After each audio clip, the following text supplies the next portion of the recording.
Welcome back, and in this video I'll be showing you how to check RAM on your Google Pixel phone. So you're going to check the total RAM and also the available RAM you have on your Pixel phone. Now on the Pixel, you can only do this inside developer options. So the first thing we're going to do is enable developer options. So go to settings.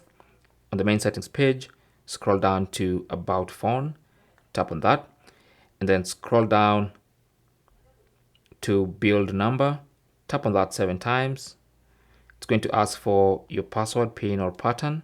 Give it, and it says you're now a developer, and we've now enabled developer options.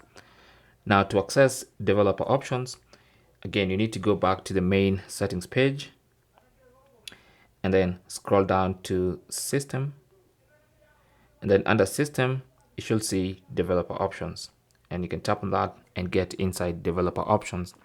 Now at the top of the developer options page, you should see memory, and that's your RAM.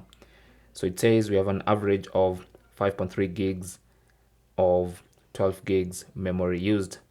So this is a 12 gig Google Pixel phone with 12 gigs of RAM. I've used 5.3 gigs, and I have the difference of these two as available RAM on my phone.